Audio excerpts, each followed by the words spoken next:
This is Terrence Wing from Liquid Learn with the final module in building your training course in Twitter. In this module, what we're doing is we're compiling all the data together and putting it in order so that the user doesn't get confused and can actually follow the course.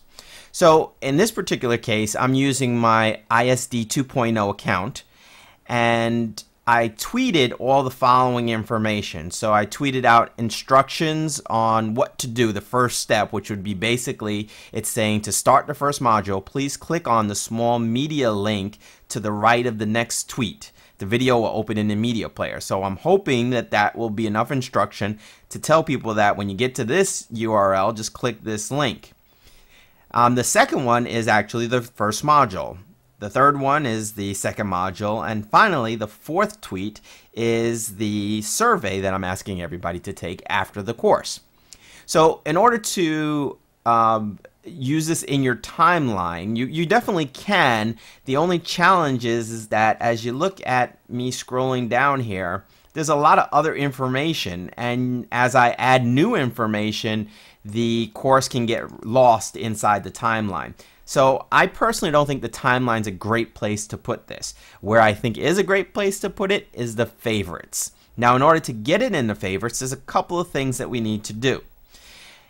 As you scroll over it, you'll see, and these are all favorited, and you can tell that these are favorited by this area right here showing that there's a star in the corner. In order to get that star, you just click on, in this case it already says unfavorite because I have favorited it. But if I hadn't favorited it, then it would just say favorite. Boy, can you say favorite how many times in that sentence.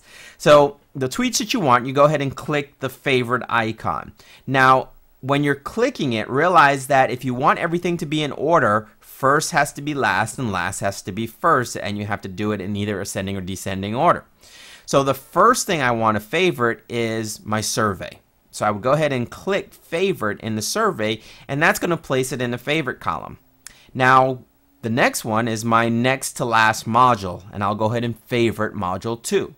Then I'm going to favorite module 1, and that's because it's going to, in the favorites column, it's going to stack these based on the most recently favorited.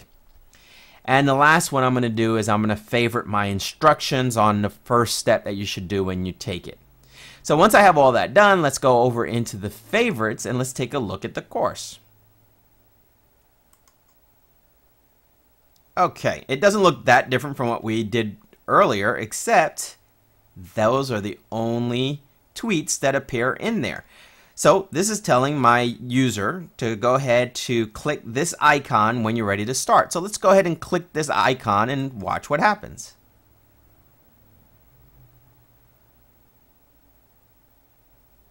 And there it is.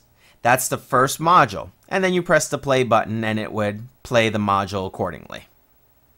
Hello, this is Terrence Wing from Liquid Learn, and this is module 1 of building. Alright, so I'm not going to let you listen to that one again. It's there, it's on the website for you to look at, probably at least for a month. I'll keep it up there. I might try a different course at some other point. So, some things to consider when you're building a course is definitely you want your first tweet to be some kind of direction telling the learner this is what you need to do next. Now, I'm going to eventually include an introductory video on this course that gives a little bit more detail on how to navigate and where to go and what each of the modules means, and just sort of summarizing a lot of things. And I think that helps the learner to see that as the first module. And then from there, just start to list all your additional modules. And I do like to take a survey at the end. Now, the survey is going to open up in another document or another browser window, so there's no way of getting that inside of the interface, at least no way that I know of.